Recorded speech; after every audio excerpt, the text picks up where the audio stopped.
Boy, finally we can stop listening to all the griping and complaining from the Georgia fan base about their now former offensive coordinator, Jim Cheney, who has decided to part ways with Georgia and head up with Jeremy Pruitt up to Tennessee.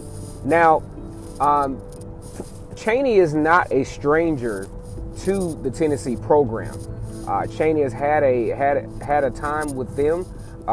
Cheney was the quarterbacks coach and offensive coordinator for Tennessee between 2009 and 2012. As a matter of fact, Cheney is very, very experienced, as he's been a coach in some form or fashion since 1985, including stints as an offensive line coach at the St. Louis Rams. Also coached the tight ends in 2008 with the St. Louis Rams. He coached Drew Brees as an offensive coordinator. So this guy is very, very well versed in what he's doing. He was successful as well at Georgia, leading them to two SEC helping to lead the offense to two SEC championship appearances, and just missed the national championship by one play. But this is a good football coach, ladies and gentlemen. The Georgia fan base, in any type of fan base or in any type of situation, you got to be real careful what you ask for. I think Jim Cheney is a very good coach. I think he did miss some opportunities with plays, but when you're an offensive coordinator, the fan base, will holler out, well, why didn't you keep doing what was working? Why did you keep doing what was working? But what fans and armchair quarterbacks don't understand is that at certain points, offensive coordinators see what the defensive unit is starting to make adjustments to. And in order to counteract those adjustments, you have to call different plays. I don't care what you say. In college football, you're not going to just run the ball over and over and over again. You got to mix that thing up and get the defense off balance.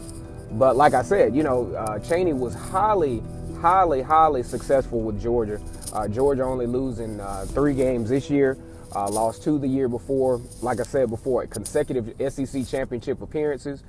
Developed Jake Fromm into a very formidable quarterback. So I think this is a loss of some sorts for Georgia. And the biggest key going into the offseason, Georgia's looking at the toughest schedule they probably faced in a long time, which includes Notre Dame, which includes Texas A&M, which obviously includes Florida and Auburn. This is not going to be a cupcake schedule. They even start the season out with SEC foe Vanderbilt, who has actually beaten them within the last 3 years. So Georgia is, I don't want to say a team is in trouble. I don't think the team is necessarily in trouble, but they will have some very, very huge obstacles because they're having to replace a lot of talent, including Riley Ridley, who I thought is leaving a little on the premature side.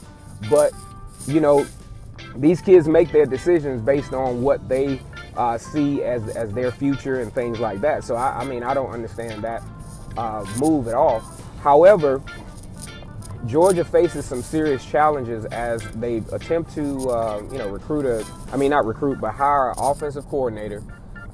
Spring ball is going to be coming up really soon, and they're really behind the 8 ball here with getting prepared for this very, very brutal season.